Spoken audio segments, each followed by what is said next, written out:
একটা বক্স নিতে আইছিলাম, একটা বাড়ির মধ্যে একটু অপমান করলো। ভাই আইসে আমাকে বললো দুটো নিয়ে যা, কম ধরুন, তাই কম দিল। এটা কি অনুষ্ঠান করার জন্য নিচ্ছ? পিকনিক। পিকনিক। আমার সাউন্ড ব্যবসায়িক ভাইরা, আপনাদের জীবনে আজকে আমি যে কাজটা করলাম, এমন কাজ আপনার ব্যবসার জগতে আপনি কখনোই করেছেন? যদি করে থাকেন অবশ্যই একটু কমেন্টে জানাবেন। আর আমি কাজটা ঠিক করলাম কিনা ভুল করলাম এটাও একটু কমেন্টে জানাবেন, তাহলে অনেক খুশি হব আমি। আজকে দেখতে পাচ্ছেন কিছু পোলাপান আমার দোকানে কিন্তু বক্স নিতে এসেছে, এবং এরা কিন্তু প্রথম দিকে একটা বক্সই নিতে আসছিল। আমার দোকানে বক্স না থাকার কারণে এদের কিন্তু আমি প্রথমে বলছিলাম যে মধু, আমার কাছে তো একটা সিঙ্গেল বক্স নাই, তোমরা অন্য কোথা থেকে নিয়ে নিয়ে নাও গা। তো তারা আমাকে বলল, ভাই আমরা আর অন্য কোথায় যাব না, আমরা অনেক জায়গায় গেছি, আপনার কাছে লাস্টে এসেছি, যদি আপনি বক্স দেন তাহলে ভালো, না দিলে আজকে আমাদের আর পিকনিকটা হবে না। এমন করুণ সুরে কথাটা বলছে যে কথাটা শুনে হঠাৎ আমার কিন্তু খুব খারাপ লেগেছে।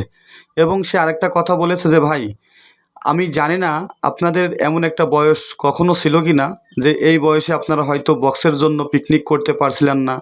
আজকে তো আপনার বক্স হয়েছে এবং আপনি একটা মোটামুটি দোকানদার বক্সের।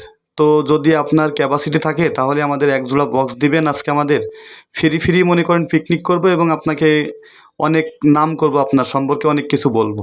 তো তার কথা শুনে হঠাৎ আমার এত পরিমাণ ভালো লেগে গেল যে মনে হচ্ছে এদের কাছে বক্সের টাকাই না নিয়ে বক্সগুলো দিয়ে দে। তারপরেও কিছু করার নাই, যেহেতু আমরা একটা ব্যবসা করে খাই, আমাদের তো একটা নিয়ম নীতি আছে।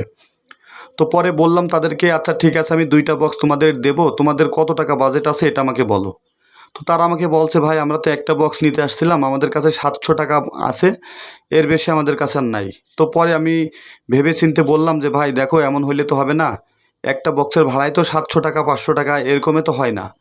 তো পরে যেহেতু আমার কাছে 2টা বক্স ছাড়া নেই, তোমরা 2টা বক্সই নিয়ে যাও, তোমরা আমাকে 1000 টাকা দিবা।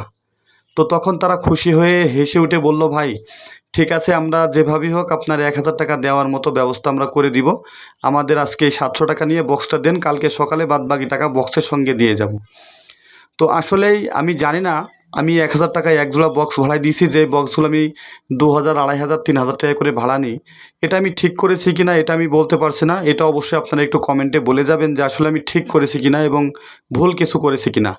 আসলেই এমন বয়স কিন্তু একদিন আমাদেরও ছিল, তখন হয়তো আমাদের স্কুল লাইফ ছিল, আমাদের কাছে টাকা থাকতো না ঠিকভাবে, আমরা পিকনিক করার ইচ্ছা হইলেও কিন্তু আমরা পিকনিকটা করতে পারতাম না, একটা বক্স নিয়ে আসার মতো ক্ষমতা ছিল না।